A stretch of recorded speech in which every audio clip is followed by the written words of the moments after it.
Hi. This week we'll focus on the example and the words of the 20th century apostle of the Marian Consecration, St. Maximilian Kolbe. Kolbe knew well of de Montfort's Marian teaching and spoke enthusiastically about it. In formulating his own expression of true devotion to Mary, he did not only deepen several of de Montfort's insights, but added many new ideas from his own contemplation of the mystery of Mary. Before we turn to his Marian teaching, let's first get to know the man. Day 8. Who are you, St. Maximilian Kolbe? Who are you, St. Maximilian Kolbe? If we were to ask the saint this question in an interview, we might be disappointed, at least initially. With gentleness and humility, he would probably reply, "Now that question is not so important. The really important is this one. Who are you, O Immaculate Conception?" This answer shouldn't disappoint us if our goal in the interview were to get to know St. Maximilian, for his answer actually tells us a lot about him.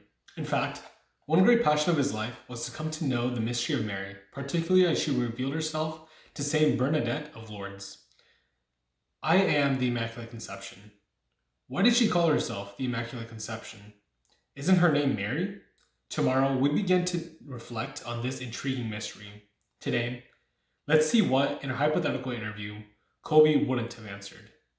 Who is St. Maximilian Kolbe? He's known by his many titles: Martyr of Charity, the Saint of Auschwitz, founder of the Militia Immaculata, the Apostle of Mary, and the patron saint of the 20th century.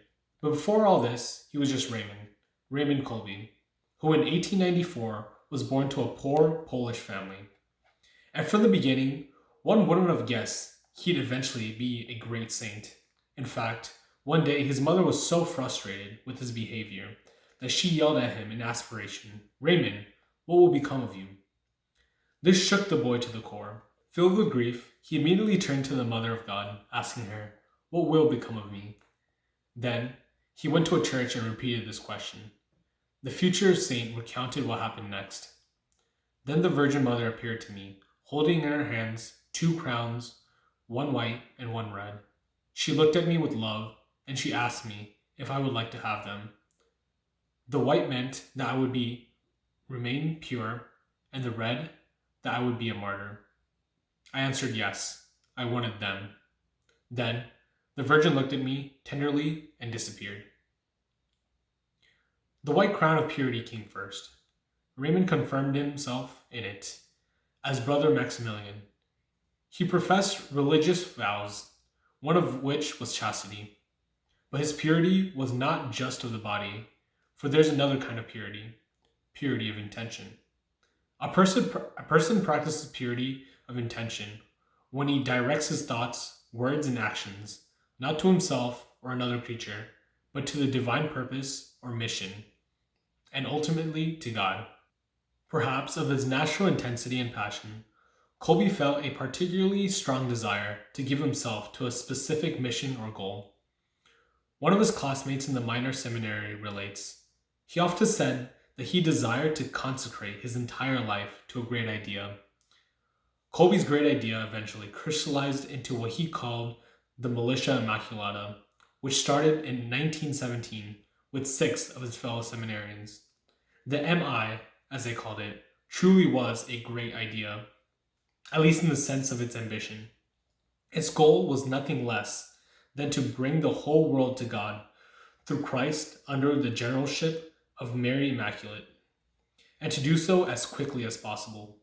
Fulfilling this mission through obedience to God's will in union with Mary Immaculate was Kolbe's entire concern, his pure intention, and he sacrificed everything for its accomplishment.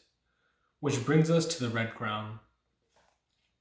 In 1941, after decades of incredibly fruitful apostolic labors in Poland and Japan, Kolbe was arrested by the Gestapo and sent to Auschwitz concentration camp. Before his arrest, his brother Franciscans had pleaded with him to go into hiding. He said that he was grateful for their loving hearts, but couldn't follow their advice. Later, he explained why. "I have a mission. The Immaculata has a mission to fulfill." That mission was accomplished on the eve of the feast of Mary's Assumption into heaven, when, after having volunteered to take the place of a prisoner condemned to starvation, the impatient Nazis finished Kolbe off with a lethal injection. Thus, St. Maximilian died a martyr of charity and received his second crown from his Immaculata. So this week's saint, we're going to talk about St. Maximilian Kolbe, and he's definitely one of my favorite saints of all time. What I like about him so much is his fervent and relentless passion and devotion to Mother Mary. He's one of the Marian saints, so he's consecrated himself to Mary, and he understands Mary's power of intercession and prayer. And one of the ways that he shows his devotion to Mary is through the Militia Immaculata. So it's cool because he looks at this as more of like an ongoing battle, ongoing spiritual warfare with the devil. He looks at prayer as the weapon to defeat the devil, And he sees all of us as soldiers. He sees all of us as knights. And our goal is to conquer souls. It sounds kind of weird at first, but really it's to conquer souls and lay them at the feet of Mary.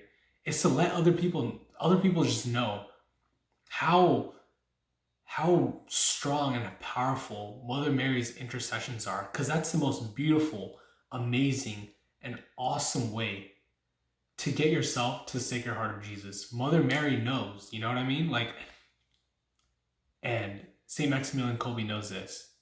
And so reflecting on his life, reflecting on his ideas and values, I think we can take that into our own lives. And we can try to emulate his fervent passion, his devotion to Mother Mary. So today's prayer: come, Holy Spirit, living in Mary, make me pure in the body and spirit, and help me to die to myself.